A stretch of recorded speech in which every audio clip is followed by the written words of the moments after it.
ಒಬ್ಬ ಹುಡುಗಿಗೆ ತನ್ನ ತಾಯಿ ಅಂದರೆ ಅಷ್ಟೇನೂ ಇಷ್ಟವಿರುತ್ತಿರಲಿಲ್ಲ. ಯಾಕೆಂದರೆ ಅವಳ ತಾಯಿಗೆ ಒಂದು ಕಣ್ಣು ಇರಲಿಲ್ಲ. ಆ ತಾಯಿ ಆ ಹುಡುಗಿ ಓದುತ್ತಿರುವ ಶಾಲೆಯಲ್ಲಿ ಕ್ಲೀನರ್ ಆಗಿ ಕೆಲಸ ಮಾಡುತ್ತಿದ್ದಳು.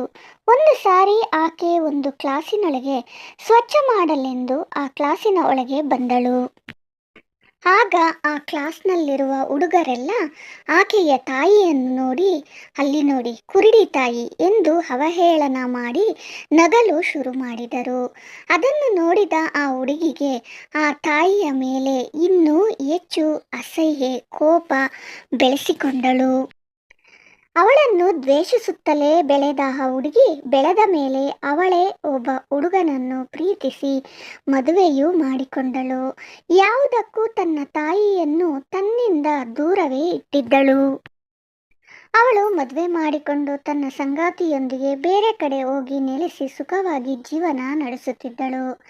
ಆದರೆ ತಾಯಿ ಮಾತ್ರ ತನ್ನ ಮಗಳನ್ನು ನೆನಪಿಸಿಕೊಂಡು ಅವಳನ್ನು ನೋಡಬೇಕೆಂಬ ಆಸೆಯಿಂದ, ಭೇಟಿ ಮಾಡಬೇಕೆಂದು, ಅವಳ ಜೊತೆ ಮಾತನಾಡಬೇಕೆಂದು ತುಂಬ ಆಸೆಯಿಂದ ಅವಳ ಮನೆಗೆ ಒಮ್ಮೆ ಬರುತ್ತಾಳೆ. ತನ್ನ ತಾಯಿಯನ್ನು ನೋಡಿದ ಅವಳು ಕೋಪದಿಂದ ಇನ್ನೊಮ್ಮೆ ನನ್ನ ಮನೆ ಕಡೆ ಬರಬೇಡ ಎಂದು ಕೋಪದಿಂದ ಮನೆಯ ಒಳಗಡೆ ಸೇರಿಸದೆ ಕಳಿಸಿಬಿಡುತ್ತಾಳೆ. ಆಗ ತನ್ನ ತಾಯಿ ಅಳುತ್ತಾ ಅಲ್ಲಿಂದ ಹೊರಟು ಹೋಗುತ್ತಾಳೆ.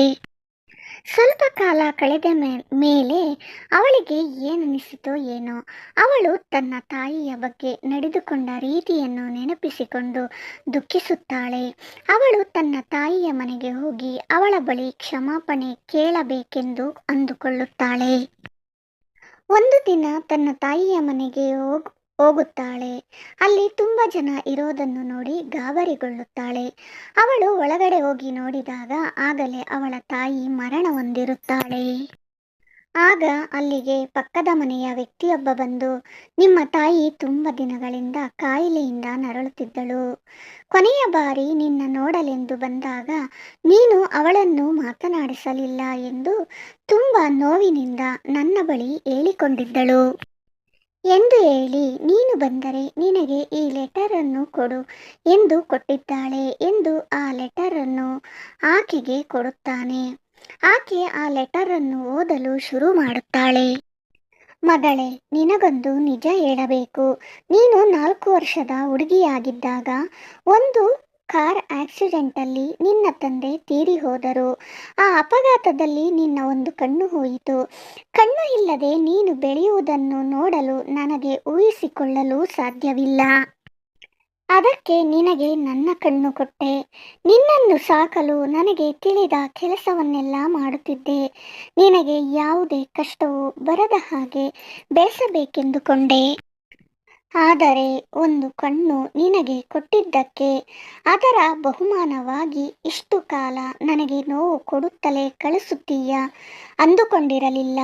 ಆದ್ದರಿಂದ ನಮ್ಮ ಹತ್ತಿರ ಇರುವವರ ಬೆಲೆ ಅವರು ಬದುಕಿರುವಾಗಲೇ ತಿಳಿದುಕೊಳ್ಳಬೇಕು. ಅವರು ಸತ್ತ ಮೇಲೆ ಎಷ್ಟು ಪಶ್ಚಾತ್ತಾಪ ಪಟ್ಟರೂ ಯಾವ ಪ್ರಯೋಜನವೂ ಇರುವುದಿಲ್ಲ. ಸ್ನೇಹಿತರೆ, ಈ ವಿಡಿಯೋ ಇಷ್ಟವಾದರೆ ಲೈಕ್ ಮಾಡಿ, ಶೇರ್ ಮಾಡಿ, ಸಬ್ಸ್ಕ್ರೈಬ್ ಮಾಡಿಕೊಳ್ಳಿ. ಮುಂದಿನ ವಿಡಿಯೋದಲ್ಲಿ ಸಿಗೋಣ. ಧನ್ಯವಾದಗಳು.